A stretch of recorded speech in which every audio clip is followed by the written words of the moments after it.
Civil rights organization Afriforum has called on President Cyril Ramaphosa to take a firm stand against what it describes as hateful chants such as "Kill the Boer," urging him to publicly condemn the controversial slogan.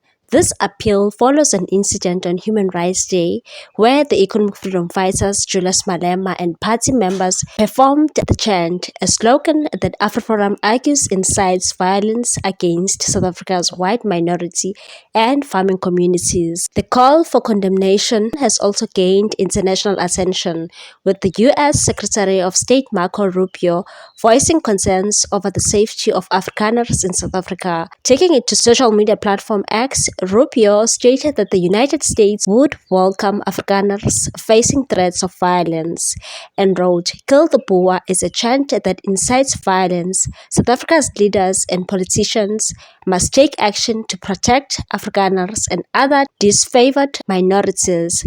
The United States is proud to offer those individuals who qualify for admission to our nation amid the continued horrible threat of violence. Afriforum has also reiterated its long-standing demand that farm matters be declared a national priority crime, as stipulated in the Police Act. The organization points out that other serious crimes such as gender-based violence, gang violence, and rhino poaching have received priority status, yet farm matters continue to be overlooked by the government.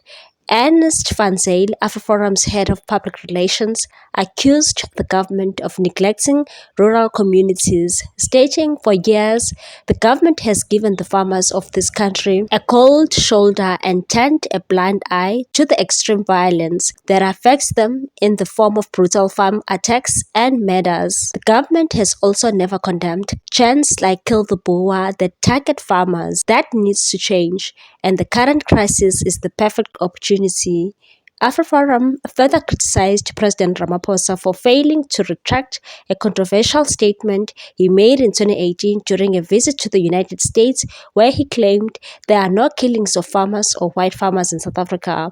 The organization insists that this statement was false and demands an official correction, arguing that acknowledging the issue is vital to tackling the crisis. The debate surrounding "Kill the Boer" has also played out in South African courts. In 2022, the South African Equality Court ruled against Afriforum's assertion that the chant constituted hate speech.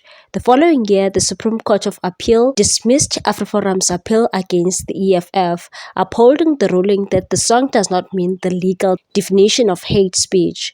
Despite these setbacks, Afriforum has indicated its intention to take the matter to the Constitutional Court in an effort to overturn the ruling. Beyond legal battles, Afriforum is advocating for stronger collaboration between the government and local safety structures, such as neighborhood watches and farm patrols, to combat rural crime.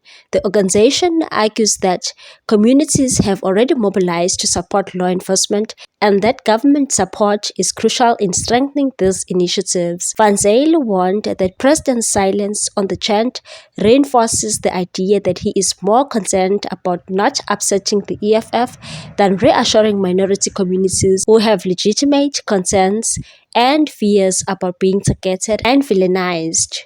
As tensions continue to rise, Afriforum insists that decisive action is needed to ensure the safety of all South Africans and to foster unity in a deeply divided nation.